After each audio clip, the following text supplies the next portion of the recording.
Hello everyone, welcome to RB classes. मैं भारती गौतम एक बार फिर आपका स्वागत करती हूं आज के एक और बहुत ही इंपॉर्टेंट वीडियो लेक्चर में। जैसा कि हम लोग डिस्कस कर रहे हैं क्लास 10th हिस्ट्री का chapter, that is the rise of nationalism in Europe. इस चैप्टर में हम लोगों ने मोस्टली पार्ट्स कवर कर लिए हैं। लास्ट के टॉपिक्स बचे हुए हैं जिसमें जो इंपॉर्टेंट टॉपिक है उसे हम लोग डिस्कस करने वाले हैं। आज हम लोग इटली का यूनिफिकेशन देखेंगे और ब्रिटेन का क्या स्ट्रेंज केस है और क्या उसमें स्ट्रेंज है, वो सारी चीजें जो है हम आज के वीडियो में डिस्कस करने वाले हैं। तो चलिए बढ़ते हैं आज की वीडियो की तरफ। प्रीवियस वीडियो में फ्रेंड्स हम लोगों ने डिस्कस किया था किसके बारे में, जर्मन यूनिफिकेशन के बारे में, जिसमें हम लोगों ने एक बहुत ही अनोखी चीज ये देखी कि जो कंजर्वेटिव्स इन यूनिफिकेशंस के खिलाफ थे, जो नहीं चाहते थे कि इस तरीके के यूनिफिकेशंस हो, उन्होंने ही क्या किया, इस तरीके के यूनिफिकेशन को अंजाम दिया और जर्मनी का यूनिफिकेशन जो है वो पॉसिबल हो पाया एक मोनार्क की वजह से। किसकी वजह से? मोनार्क विलियम फर्स्ट की वजह से। काइसर विलियम ने जो है अपने मिनिस्टर जो थे, chief minister Otto von Bismarck, उनको ऑर्डर दिया एंड जर्मन का यूनिफिकेशन जो है वो किया गया। तो ये एक बहुत ही स्ट्रेंज चीज जो है हम लोगों ने देखी और यही सेम चीज जो है किसमें चलने वाली है, इटली यूनिफिकेशन में भी चलने वाली है। इटली का यूनिफिकेशन, इटली की कंडीशन आप ये समझ के चलिए कि जर्मन से ज्यादा खराब थी। मतलब जर्मन इतने पार्ट्स में डिवाइड नहीं था जितनी कि इटली डिवाइडेड था। यहाँ पर 19th सेंचुरी के मिड की बात की गई है। तब तक जो है इटली काफ़ी सारे फ्रेगमेंट्स में डिवाइडेड था, काफ़ी सारे अलग अलग स्टेट्स में डिवाइडेड था, जिसे अलग अलग किंगडम्स के रूप में मान के चला जा रहा था कि उसे अलग अलग मोनार्क क्या कर रहे हैं, रूल कर रहे हैं। ठीक है ना। तो आप कहोगे कि जब कंडीशन इतनी ज़्यादा खराब है तो इसे किस तरीके से यूनिफाई किया गया। तो यूनिफिकेशन तो हुआ था, लेकिन वो कैसे हुआ था ये हमारे लिए जानना बहुत ज़्यादा इम्पॉर्टेंट है। ठीक है, चलिए बात कर लेते हैं हम लोग इटली यूनिफिकेशन की। इटली का यूनिफिकेशन भी देखिए जर्मनी की तरह ही हुआ। जो कंजर्वेटिव्स थे, जो मोनार्क थे, उन्हीं को ही आगे आना पड़ा। क्यों आगे आना पड़ा? क्योंकि जितने भी रेवोल्यूशनरीज ने अपने लेवल पर जितने भी कोशिशें की, जितने उन लोगों ने ट्रायल्स दिए, वो सभी बुरी तरीके से फेल हो चुके थे। ठीक है ना। अब फेल उन्हें हम किस केस में कहेंगे? जैसे देखिए, आप लोग थोड़ा कनेक्ट करने की कोशिश कीजिए प्रीवियस वीडियो से। मैंने आप लोगों को जिसपे मैज़नी के बारे में बताया था, जिन्होंने क्या किया था, वो इटली के यूनिफिकेशन के लिए ही काम कर रहे थे, है ना। इसीलिए उन्होंने यंग सोसाइटीज बनाई थी, जिसमें उन्होंने यंग यूरोप, यंग इटली बनाया था। ठीक है, यंग इटली जो उन्होंने सोसाइटी बनाई थी, लेकिन वो सोसाइटीज को फ्रेम करने का जो उनका मोटिव था, इटली का यूनिफिकेशन, वो उसमें सक्सेस नहीं हो पाए। उनका क्या बिलीफ था? उनका बिलीफ ही था कि नेशन स्टेट, गॉड ने क्या कहा है, नेशन स्टेट जो है वो नेचुरल यूनिट है मैनकाइंड की। तो जो इटली है वो पैचवर्क्स और फ्रेगमेंटेशंस में डिवाइडेड नहीं रहेगा, फ्रेगमेंटेड नहीं रहेगा, उसका यूनिफिकेशन करवाया जाएगा। बट वो अपने मोटिव में सक्सेसफुल नहीं रहे। बट कह सकते हैं कि एक पूरी बिल्डिंग की नींव जो है वो जिसपे मैज़नी ने डाल दी थी, उस यूनिफिकेशन की नींव वो डाल चुके थे। अब बाद में जो है हम लोग देखते हैं कि क्या क्या चीजें हुई। जैसे कि देखिए, मैंने आपको कहा Italians were scattered over several dynastic states as well as the multinational Habsburg empire. कहने का मतलब काफ़ी सारी डायनेस्टीज में डिवाइड था और अलग अलग जगह पर अलग अलग मोनार्क्स, अलग अलग किंगडम्स जो है वो रूल कर रहे थे। अब इस बारे में हमारा जानना ज़रूरी है। देखिए, इटली का मैप आप लोगों को दिख रहा होगा। ऑस्ट्रिया हैम्बर्ग के बारे में हम लोगों ने पढ़ा था। तो देखिए, जो ये नॉर्थ वाला पार्ट था ना, ये किसके अंडर में था? ये था ऑस्ट्रिया के अंडर में। ऑस्ट्रिया हैब्सबर्ग जो एम्पायर था ना, उसके अंडर में था। अब ये जो सार्डिनिया पीडमोंट वाला रीजन था, ये पिंक वाला रीजन जो आपको दिख रहा है, ये इकलौता ऐसा रीजन था जिसे इटालियन प्रिंसली हाउस, यानी कि असली वारिस जिसे हम लोग कहेंगे, वो लोग इस पर जो है क्या कर रहे थे, रूल कर रहे थे। सार्डिनिया पीडमोंट वाला जो रीजन था वो वाला। ठीक है, सेंटर वाला जो पार्ट है, ये सेंटर वाला जो पार्ट है, इसे हम पेपल स्टेट्स भी बोलते हैं। इन पर जो है वो पोप्स का शासन था। किसका? पोप्स, यानी कि चर्च वगैरह का शासन सेंटर वाले पार्ट पर हो गया। एंड सर्दर्न वाला जो पार्ट है, सर्दर्न पार्ट जो है, जिसे किंगडम ऑफ टू सिसिलीज बोला जाता है, नेपल स्टेट जिसे हम लोग बोलते हैं, वहां पर स्पेन के बर्बन किंग्स थे। कौन थे? द बर्बन किंग, फ्रेंच वाले नहीं, स्पेन वाले। ठीक है, तो यहां पर कौन थे? स्पेनिश रूलर्स थे, स्पेनिश रूलर्स। ठीक है, यहां तक आपको क्लियर हो गया कि किस किस फ्रेगमेंट्स में किस किस मुनार्क ने कौन कौन सा एरिया अपने कब्जे में लिया हुआ था, ठीक है। उसके बाद इन लोगों ने क्या किया कि जब इतनी कंडीशन खराब है तो इसे यूनिफाई किस तरीके से किया जाएगा। लोगों ने, जो रेवोल्यूशनरीज थे, उन्होंने अपने लेवल पर सारे कोशिश करके देख ली, जिसपे मैज़नी ने करी। फिर 1830 में जो हमने द एज ऑफ रेवोल्यूशंस पढ़ा था, 1838 में, 1848 में जो भी रेवोल्यूशंस किए गए वो जो है इटली यूनिफिकेशन तक नहीं पहुंच पाए, उन्हें उतनी सक्सेस जो है वो नहीं मिली, ठीक है ना। लेकिन एक बैकग्राउंड तैयार हो चुका था। मैंने जैसा कि जर्मन यूनिफिकेशन में भी आप लोगों को कहा था कि कोई एकदम से उठ के ये नहीं बोलेगा कि आज हमें यूनिफिकेशन करना है, इसका एक बैकग्राउंड तैयार किया जाता है। तो वही बैकग्राउंड जो है इटली यूनिफिकेशन के लिए भी तैयार हो चुका था। अब जो है जब रेवोल्यूशनरीज फेल हो गए तो सारा जिम्मा किसके ऊपर आ गया, किसके कंधों पर आ गया? जो इटालियन प्रिंसली हाउस थे, सार्डिनिया पीडमोंट के जो मोनार्क्स थे, जो प्रिंसली हाउस प्रिंस थे, उन्होंने कहा कि अब ये काम हम लोग करेंगे, हम लोग जो है इटली का यूनिफिकेशन अब हम लोग करवाएंगे, ठीक है।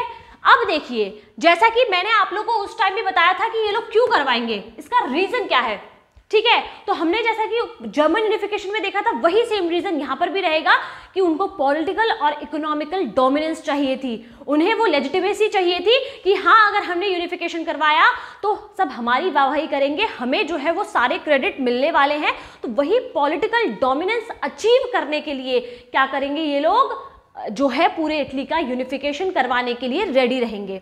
अब राजा आदेश देगा, मिनिस्टर्स काम करेंगे। यहां आदेश देने वाला कौन है? Victor Emmanuel II। कौन है? Victor Emmanuel II। ये देंगे आदेश, ये है किंग। और इनके जो राइट हैंड और लेफ्ट हैंड इनके कौन रहने वाले हैं, जो इनका सबसे बड़ा रोल रहने वाला है इटली के यूनिफिकेशन के लिए, वो रहने वाले हैं जुसेपे गैरिबाल्डी और कैवूर। दो नाम बहुत अच्छे से याद रखिएगा, पूछ सकते हैं कि किसने बहुत इंपॉर्टेंट रोल प्ले किया है इटली के यूनिफिकेशन के लिए। तो एक है जुसेपे गैरिबाल्डी और दूसरे कौन है? कैवूर। जुसेपे मैज़नी अलग रेवोल्यूशनरी है जिन्होंने दो सोसाइटी बनाई थी, यंग यूरोप और यंग इटली। क्लियर है? कंफ्यूज नहीं होना है बिल्कुल भी। चलिए अब देख लेते हैं हम लोग कि किस तरीके से जो है इस यूनिफिकेशन को अंजाम दिया गया था। देखिए, मैंने जैसा कि कहा कि 1831-48 के बीच जितने भी रेवोल्यूशन किए गए वो सब फेल हुए। बाद में सार्डिनिया पीडमोंट ने अपने अंडर में जो है क्या ले लिया, अपने अंडर में सारी रिस्पॉन्सिबिलिटीज ले ली कि अब हम जो है वो यूनिफिकेशन करेंगे। लेकिन वो यूनिफिकेशन किससे होगा? थ्रू वॉर होगा। किससे होगा? थ्रू वॉर, ठीक है ना। इटालियन स्टेट्स को अब यूनिफाई करवाया जाएगा लेकिन वॉर के थ्रू। अब जैसा कि मैंने कहा कि इसके पीछे क्या रीजन था, तो रूलिंग एलिट्स, मतलब वही मोनार्क, जो अरिस्टोक्रेसी थी, जो रूल कर रही थी, उनका फायदा था पॉलिटिकल और इकोनॉमिकल डोमिनेंस को अचीव करना।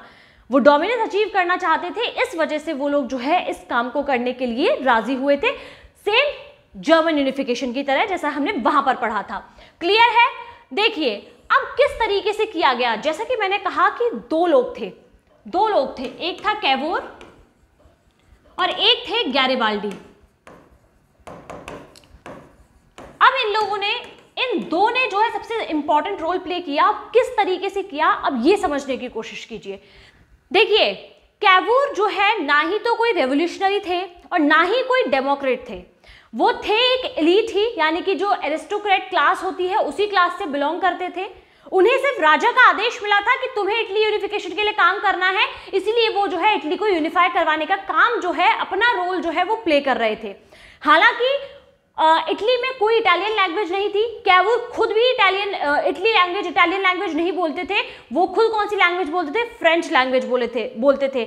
जैसा कि हम लोगों ने पहले डिस्कस किया था कि एरिस्टोक्रेसी जो क्लास है वो कौन सी लैंग्वेज बोलती है? वो फ्रेंच लैंग्वेज जो है ज़्यादा बोलती है। डिप्लोमैट लैंग्वेज जिसे हम बोलते हैं वो फ्रेंच लैंग्वेज थी। तो वही सेम चीज़ कि कैवूर भी यही सब चीज़ें करते थे, बट फिर भी उन्होंने किया। क्यों? क्योंकि राजा का आदेश था, राजा ने बोला था, इसीलिए उनको करना था, उनके मिनिस्टर थे वो, ठीक है। तो कैवूर के जो है क्या है, फ्रांस के साथ संबंध बहुत अच्छे थे। क्या थे? फ्रांस के साथ उनके काफी अच्छे अलायंस थे।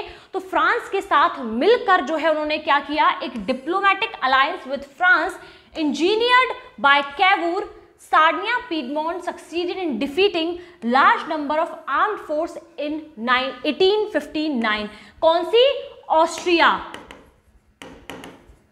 किसकी armed forces? Austria Habsburg empire, जिसके अंडर में नॉर्थ वाला पार्ट था लोम्बार्डी और वियतनाम वाला जो पार्ट था उस पार्ट को जो है जीत लिया किसने?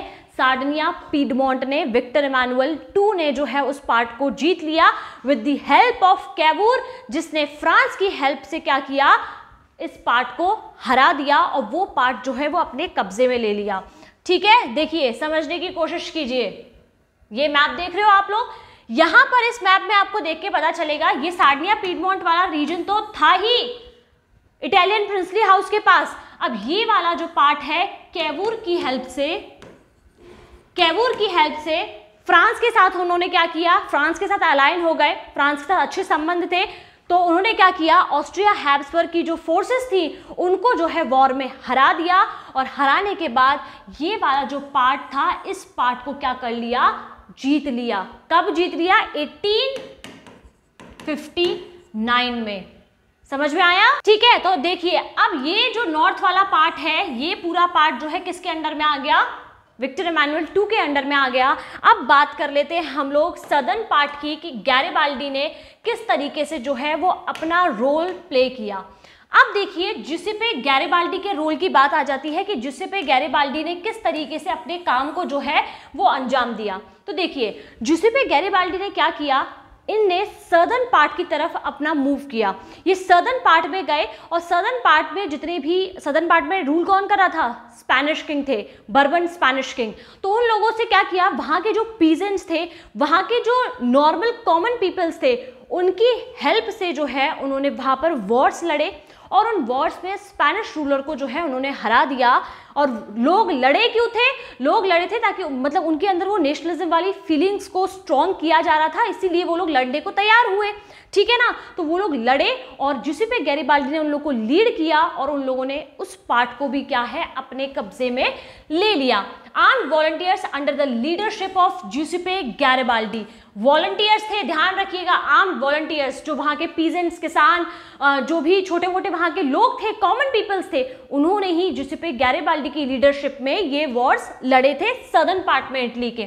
ठीक है, 1860 के टाइम में ये लोग साउथ इटली में गए and kingdom of two Sicilies जिसे हम लोग बोलते हैं उसे भी इन लोगों ने जीत लिया।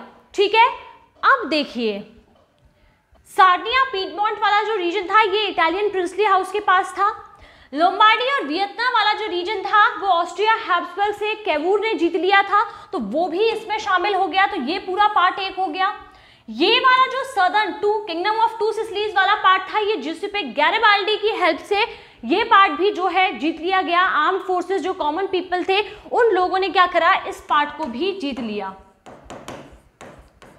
ठीक है, अब आप बोलोगे मैम नॉर्थ हो गया, साउथ हो गया, अब सेंटर की बात करते हैं। ये सेंटर वाले स्टेट का क्या हुआ? ये जो पीपल स्टेट्स थी इनका क्या हुआ?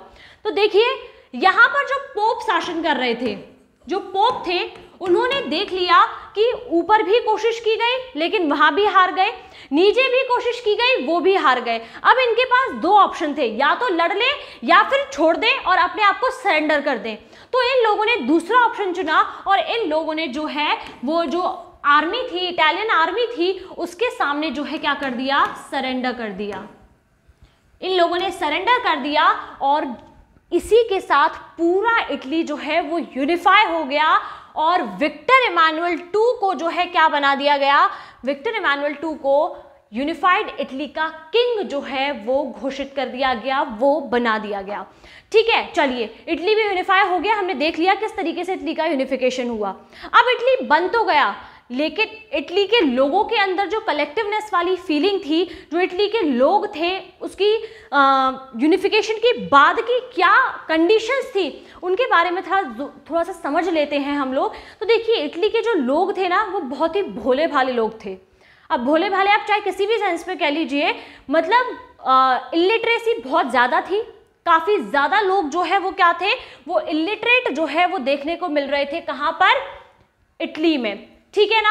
और इसकी वजह से मतलब उनके अंदर जो उनको नहीं पता था कि इटली एक्चुअली में है क्या और वो किस लिए युद्ध लड़ रहे हैं। उन्हें नहीं पता था, बस वो युद्ध लड़ रहे हैं और ये नहीं पता कि रीजन क्या है।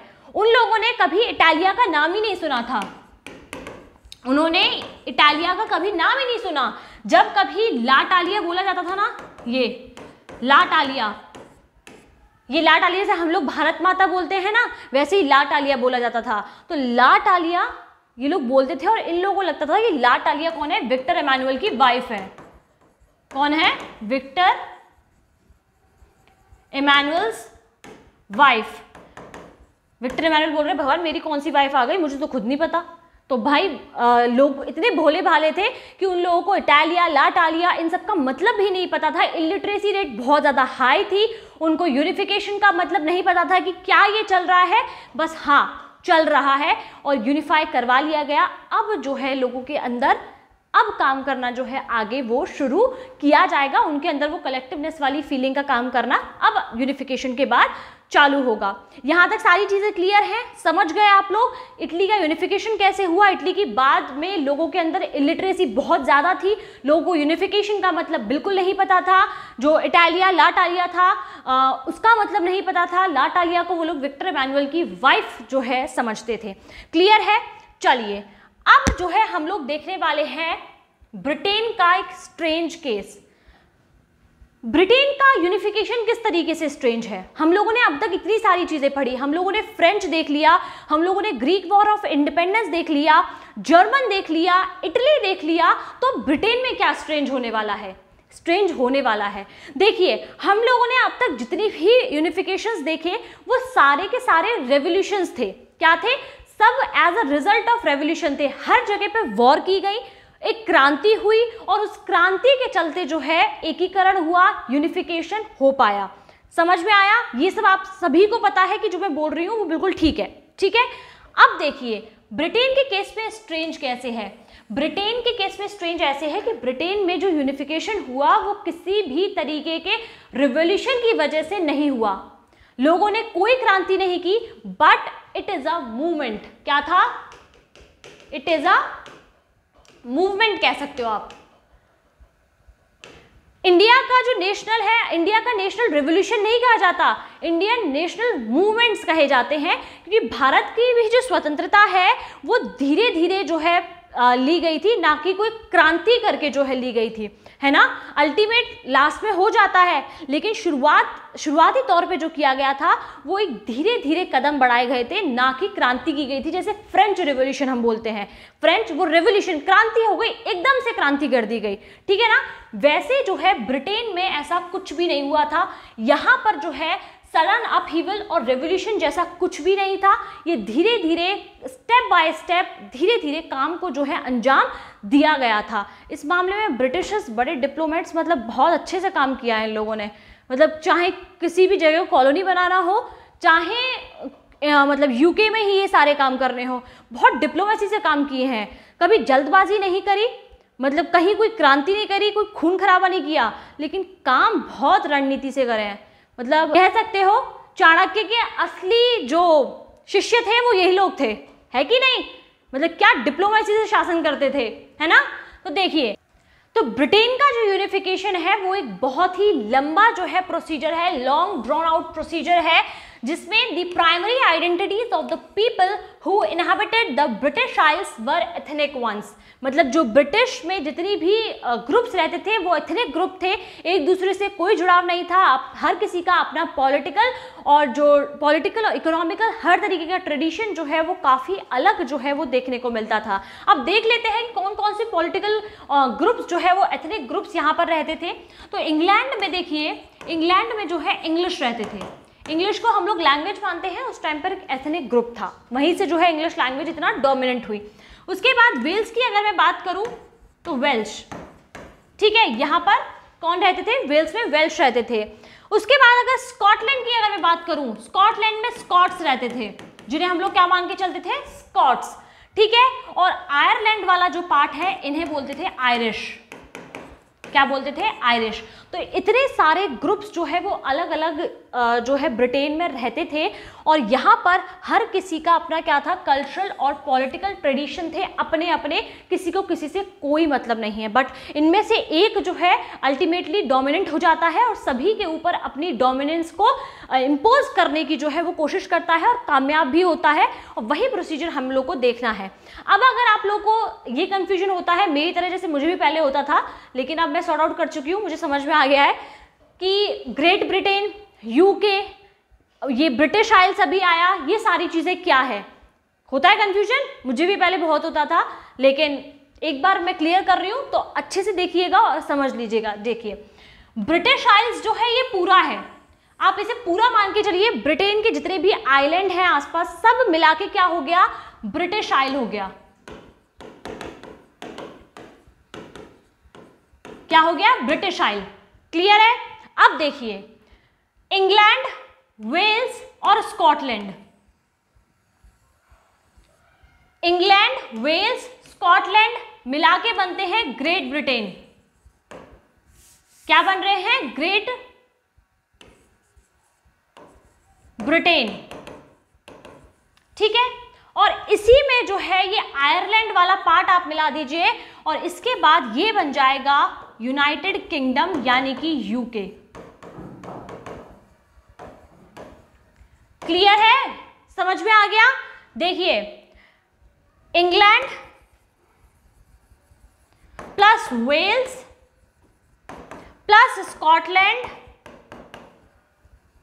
Is equal to Great Britain. जी भी लिख रही हूं खाली, ठीक है ना? Great Britain. वहीं इसमें जो है Great Britain plus Ireland is equal to UK.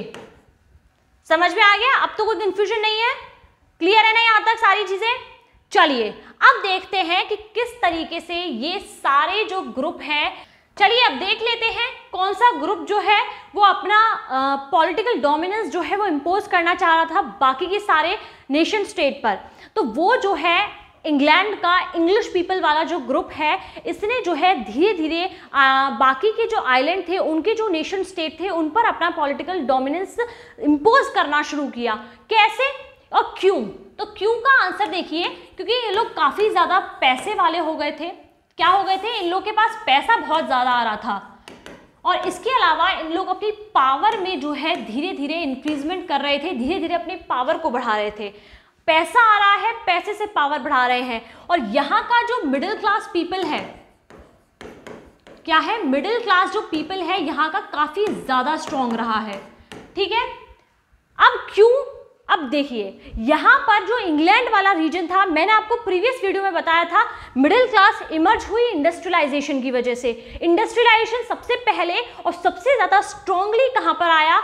वो आया इंग्लैंड में। इंग्लैंड वाला जो पार्ट था वहाँ सबसे ज़्यादा जो है मशीनरीज ने काम किया, इंडस्ट्रियलाइजेशन हुआ, मिडिल क्लास ने अपने आप को खूब अच्छा खासा स्ट्रॉन्ग बनाया उस रीजन में, और पैसे के साथ साथ पावर को भी जो है क्या किया?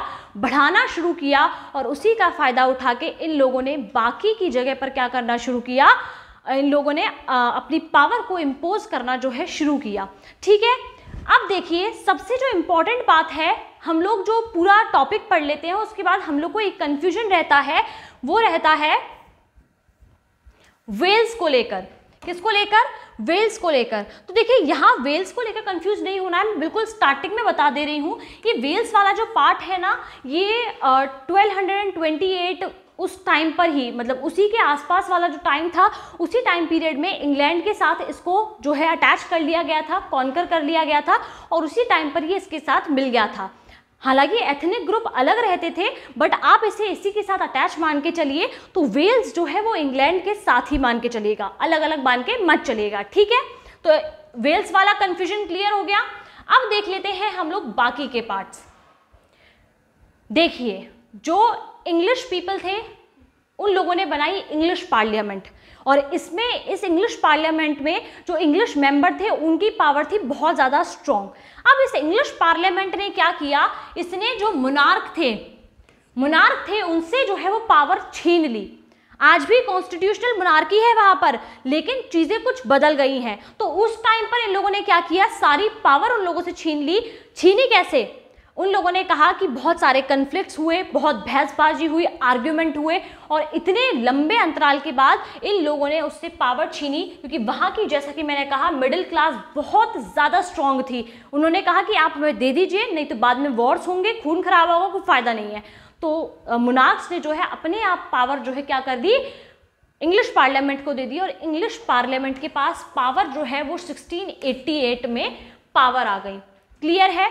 जब खुद के पास इंग्लैंड एक खुद बन गया, क्या बन गया, कॉन्स्टिट्यूशनल मोनार्की बन गया, खुद के पास पावर आ गई, उनके जो खुद की लिबरलिज्म की आइडियोलॉजी थी, जिस आइडियोलॉजी को बहुत ज़्यादा मान के चल रहे थे, उससे उन लोगों ने खुद को क्या कर लिया, एक इंडिपेंडेंट नेशन बना लिया। क्या कर लिया? इंडिपेंडेंट नेशन बना लिया। मोनार्क से पावर जो है अब पार्लियामेंट के पास आ चुकी थी, जिसमें इंग्लिश मेंबर्स क्या थे, बहुत ज़्यादा स्ट्रॉन्ग थे। क्लियर है? अब ये लोग कहाँ बढ़ते हैं, स्कॉटलैंड की तरफ। इंग्लैंड अब अपने आप को एक्सपैंड करने की कोशिश करता है और ये बढ़ता है स्कॉटलैंड की तरफ। अब स्कॉटलैंड में इन लोगों ने क्या किया, एक्ट ऑफ यूनियन से, एक्ट ऑफ यूनियन इन 1707 में एक एक्ट ऑफ यूनियन एक्ट को पास किया गया, और उसके बाद क्या बना, United Kingdom of Great Britain. क्या? United Kingdom of Great Britain. अब हुआ क्या, स्कॉटलैंड इतनी आसानी से तो नहीं मान जाएगा। देखिए यहाँ पर दो तरीके के ग्रुप हैं। क्रिश्चियंस में दो तरीके के ग्रुप होते हैं, जैसे कि हर किसी धर्म में होते हैं, अलग अलग, मतलब मानते तो एक ही धर्म को हैं, लेकिन कुछ ट्रेडिशंस अलग होते हैं, तो अलग अलग पंथ में जो है वो डिवाइड हो जाते हैं। क्लियर है? उसी तरीके से यहाँ पर भी दो ग्रुप है, एक तो होता है कैथोलिक्स का और एक होता है प्रोटेस्टेंट। ठीक है? कैथोलिक्स वो होते हैं जो ओल्ड क्रिश्चियनिटी को मानते हैं, जो पुराने रिचुअल्स हैं उनको मानते हैं, और प्रोटेस्टेंट उनके अपोजिट हो गए। ठीक है? तो जो स्कॉटलैंड वाला एरिया था ना, वहां पर क्या था, वहां पर कैथोलिक्स थे। वहां पर कौन थे? कैथोलिक्स। तो ये जो कैथोलिक्स थे ये बिल्कुल भी पक्ष में नहीं थे इस एक्ट ऑफ यूनियन के, कि एक्ट ऑफ यूनियन के जरिए स्कॉटलैंड और इंग्लैंड को मिला लिया जाए, क्योंकि इंग्लैंड में प्रोटेस्टेंट जो है वो स्ट्रॉन्ग थे और स्कॉटलैंड में कैथोलिक्स थे। तो ये लोग कभी नहीं चाहते थे कि हम लोग प्रोटेस्टेंट्स के अंडर में आए।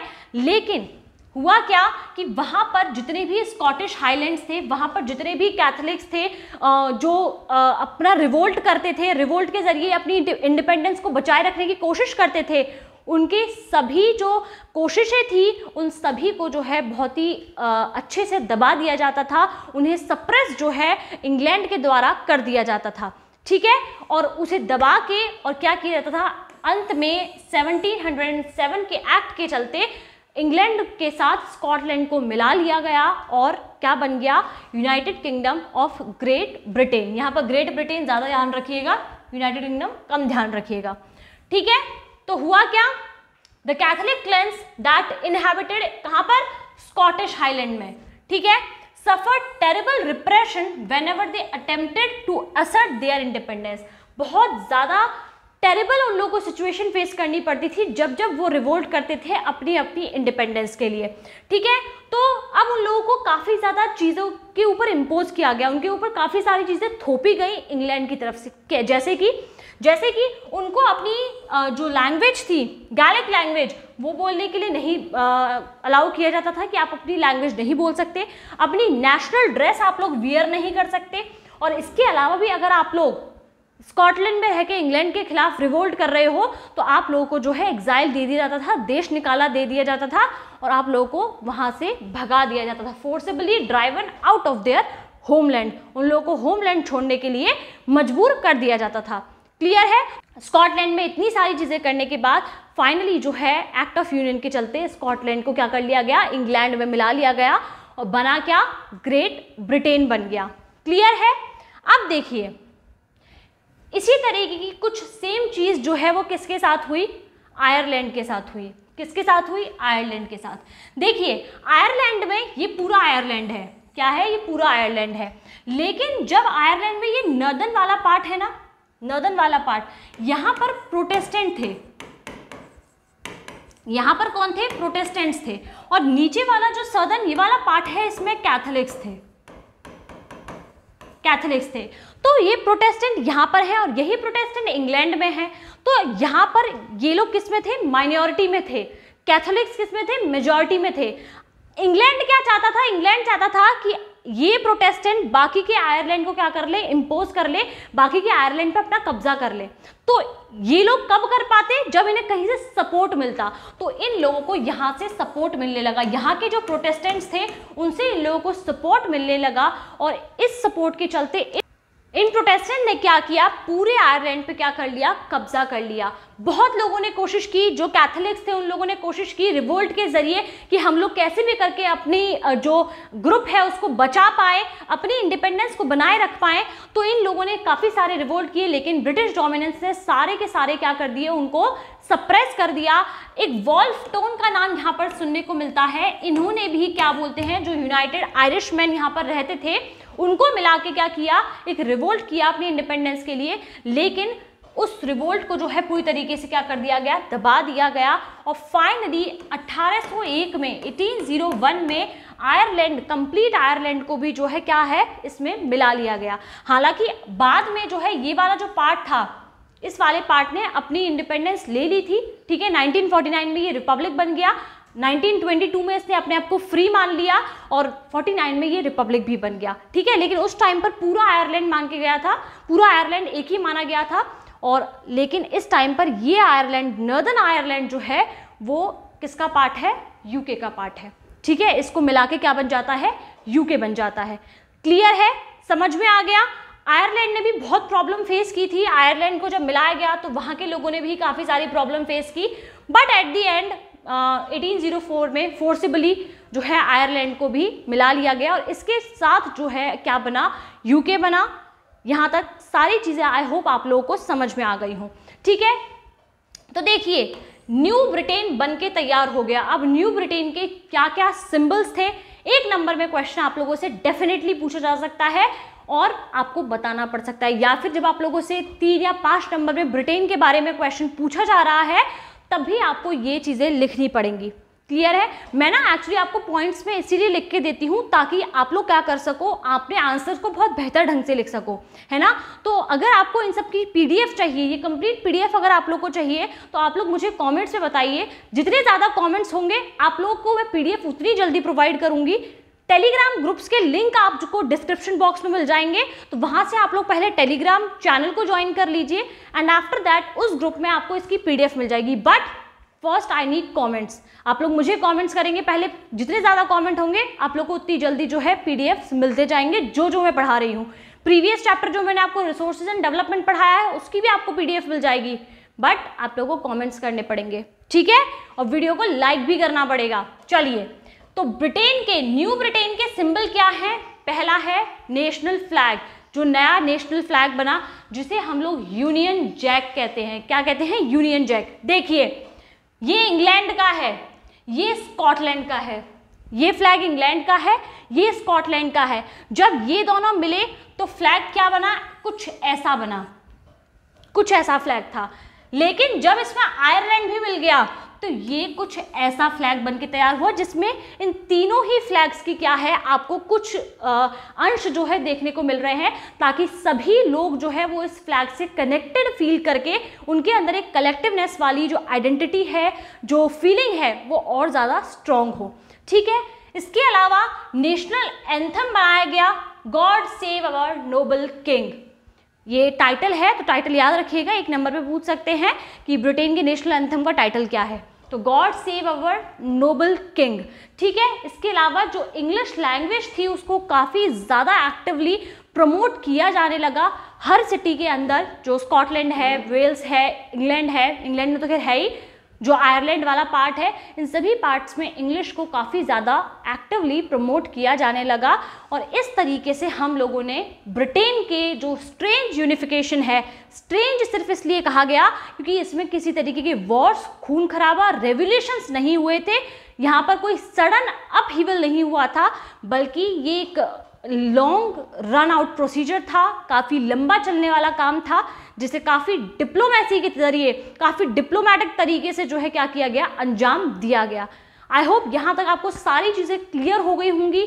जर्मन, इटली, ब्रिटेन, सारे यूनिफिकेशंस आप लोगों को समझ में आ गए होंगे। अगर इसके अलावा आपको कोई प्रॉब्लम है तो आप लोग मुझे कमेंट में बता सकते हो। मैं पूरी कोशिश करूँगी कि आपकी हर प्रॉब्लम को रिजॉल्व कर पाऊँ। जैसा कि मैंने कहा, अगर आप लोग को इसकी PDF चाहिए तो let me know in the comment section. मैं आपको ज़रूर PDF दूंगी, बट आप लोगों का पहले बताना ज़रूरी है। अगर आप अपनी इच्छा नहीं बताएंगे तो उसको पूरा कैसे किया जाएगा, ठीक है ना। तो वही एक जरिया है। वीडियोस को लाइक कीजिए और ज़्यादा से ज़्यादा अपने फ्रेंड्स को शेयर कीजिए ताकि वो भी अपनी प्रिपरेशन को बहुत अच्छे से कर पाएँ, ठीक है। मिलते हैं नेक्स्ट वीडियो में, तब तक के लिए अपना ध्यान रखिए, अच्छे से अपनी पढ़ाई करिए और कोई प्रॉब्लम है तो मुझे ज़रूर बताइए। Okay, thank you very much everyone, bye bye.